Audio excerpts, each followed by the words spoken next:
A new political mailer in the Congress 10 race in Orange County is accusing two people running in the Democratic primary of shady acts. So it's time to get the facts on the allegations with WESH 2 political reporter Greg Fox. Democratic voters in Congress District 10 are seeing a mailer that brands former Congressman Alan Grayson corrupt and State Senator Randolph Bracy compromised. It comes from the campaign of Maxwell Frost, who is hoping to become the first Gen Z member of Congress. The inside cover shows a Cayman Islands photo and New York Times headline about Grayson's double life as a congressman and hedge fund manager. This is the actual headline in the 2016 article, which alleged that Grayson used his official office to solicit business. The Office of Congressional Ethics launched an investigation to see if he may have violated federal law.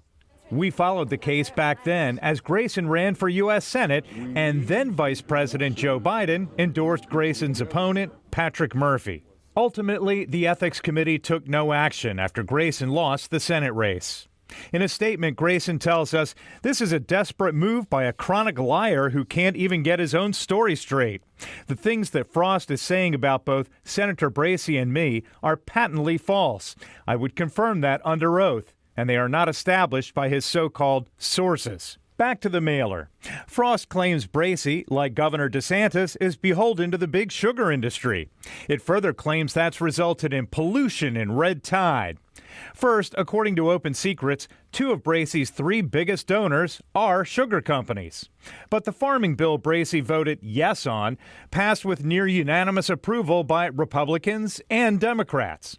The mailer also says Bracy protected payday lenders, but the bill that became law and was also approved by a bipartisan majority protected borrowers too. We did find two votes in the mailer in which Bracy and a couple of Democrats sided with Republicans in mostly party-divided votes, to which Bracy says, quote, "It's easy to point out a bill or two over a 10-year career when Frost has no voting record.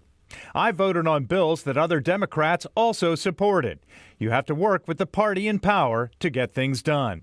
Several of the District 10 Democratic candidates have questioned statements by Frost, including one during our exclusive WESH 2 News debate. I'm a survivor of gun violence. Can he help us to better understand how he was a victim of gun violence? But I'm not a victim of gun violence. I'm a survivor of gun violence. Frost went on to explain that 4 months after the Pulse nightclub massacre, he witnessed a downtown shooting. Two guys had a problem. They were arguing over a girl, and I was standing right next to them, and one took out a gun and started shooting. George Floyd! For the record, during the summer of 2020, when protests were erupting following the George Floyd murder, Frost was arrested for disorderly conduct for blocking a street, but the state attorney declined to prosecute. And in a statement to WESH 2 News, Frost said it's important for voters to understand the records of the candidates running in this district, particularly when politicians have failed time and time again to serve our communities. As for fundraising, Frost is far out in front, but it's also worth noting more than 80% of his campaign cash is coming from out of state. Stuart?